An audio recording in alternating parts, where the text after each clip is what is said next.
Greetings and welcome to another video from odooclass.com.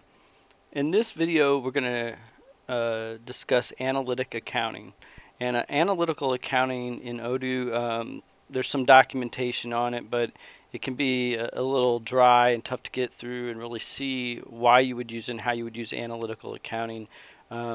If you haven't already seen our other videos on the basics of accounting, you'll want to look through that. We're going to start with a very basic install, but I do encourage you to at least look at one of our other videos, and it's linked to on this page that discusses some more of the basics if you're not really comfortable with the basic accounting. So this is a fresh Odoo database, and we're going to begin by installing Accounting and Finance. While this is installing, I'm going to tell you that analytical accounting, first of all, does not replace anything in your current chart of accounts or your current general ledger. In fact, it really ties to that and allows you to look at your transactions and the things that happen within your company from an alternate perspective. So every analytical account is going to tie back to an account in your chart, in your general chart of accounts. And so what that means is, why would you use analytical accounting? And so I always believe in having a good case example. Why would you use it? And for an easy to understand business example that hopefully everybody can relate to, and then you can apply it to your own circumstances in business. And I'll try to explain some possibilities of how I see analytical accounting can be employed. But I'm just setting up a basic accounting and finance here. And now for our example, one of the best uses and obvious uses of analytical accounting is for job costing. And what job costing means is that if you have a standard chart of accounts, and I'm going to go ahead and install sales management here while we're doing this. And if you have a standard chart of accounts, you're going to be able to group your products into different categories and then assign those different categories to different accounts. You should be pretty comfortable if you've looked at our other videos setting up new accounts, and we'll go ahead here in this example and look a little bit more at the basic accounting as we show how we can do analytics. But basically, if you think of the current chart of accounts and the way it would work by default, is it's real easy to track products by income and how much each of them make. It's easy to track expenses and costs. But what happens when you have a job, like in a construction company, for example, and they have a job that might require many weeks of work and perhaps millions of dollars in expenses that would go against that specific job? Well, that's where the basic chart of accounts breaks down. I'm going to now also install purchasing, so we have that in here. And so analytical accounting, and why I'm taking the time to explain it, is it's a way for you to look at your transactions from a different perspective than what your standard chart of accounts are going to show you. So if in a typical chart of accounts, we're going to look here as we get one more module installed. And the last one we're going to install is the project module. And we haven't really looked too much at the project management. We're going to install project management because what project management is going to allow us to do is it's going to allow us a place to define this project or this job. So for our example, a construction company that would have a project to do, I'm going to go ahead and create the project, and we're going to call this just, we'll try to keep it simple. We'll say we're going to build water towers. And so we'll call this water tower number 1. So naturally, we're just keeping this real simple so we can explain it. We have a project for this company that builds water towers. We're going to create another project that says water tower number 2. And so now just simply we have these 2 projects that this company is going to perform. And so we're going to have to purchase things for our water tower, so we're going to create some products here. And so we're going to have our tower base, and that's going to cost us $36,000. And then we're going to have our tower, let's call it the water container, water containment. And we'll just say that it's so many gallons, 30,000 gallons. I don't know that much about water towers. This is just an example that I pulled out so we can just see, and we'll say that that is going to cost us this much. Now, more likely, you know, there is a lot of setup to build something like this. There'd probably be, we might build these things ourselves. You're going to have to set up suppliers, or, you know, the idea here is to get us some basic data that we can use, and important to this is the cost. So we're going to at least get the costs in here. Say we make good money on that base. Essentially what we're doing is we're setting up the products that are going to go into building our water tower, and we're going to set up a customer here, and we'll call this a Land of Lakes City, because probably a municipal company might buy a water tower, and they would have an address. I'm not going to, you know, part of my videos is to teach you things. I don't want to be redundant, so we're just going to set up a customer real quick to hold who's going to basically have us build the water tower.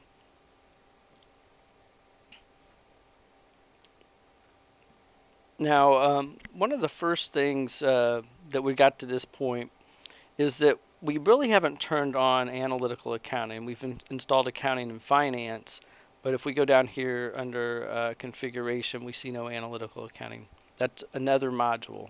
So after you get your base set up, I thought I could type it out. Okay, so this might be, actually it is installed here. Analytical accounting is installed. So let me do a shift refresh and see why. Maybe make sure that we're seeing what I was hoping we're seeing down here. Ah, I remember now. This is what I needed to show you. Under accounting, even though we've installed it, and it gets installed by default, here under the features it's not checked.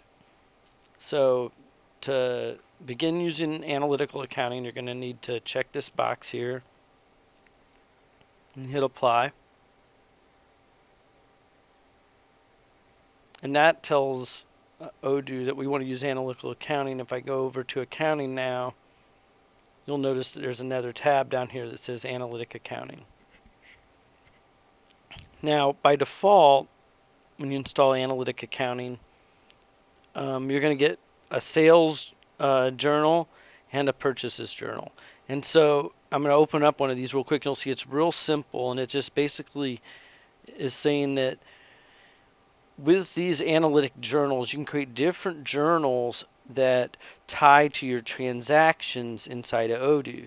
And so you can get more and more granular as you require. At first, you just need sales and purchases. But if you really needed to get more granular, under configuration, you can see that you can have a great number of journals here in your standard accounting. There's no reason why under your analytic journals that you can't create multiple journals that will allow you to look at different transactions and collectively organize them.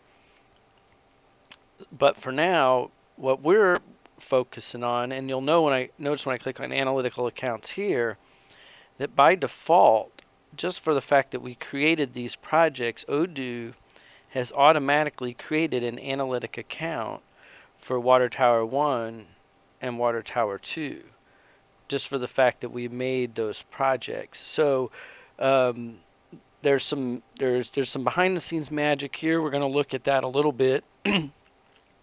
when I click on it, you'll notice that here our water tower number 1 analytical account is a type of account.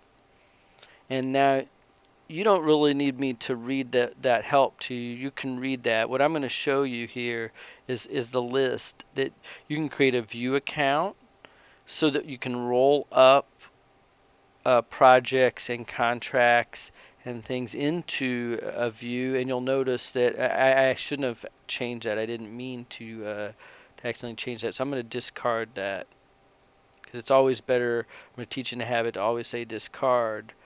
We know it's on contract or project, but you'll notice that you can have it be the type of account can be an analytical account, but it can also tie it to the contract or project. And you'll notice that it can also be a view. So by the fact that it's a view, if it was a view or an account, you can have a parent-child relationship as well. So it allows you to group accounts together. You'll notice also down here that after a certain renewal date, you can set a contract renewal date and end date on the analytical account and have notes down here for it. And the whole idea of this is that to really, for job costing and knowing what things in these account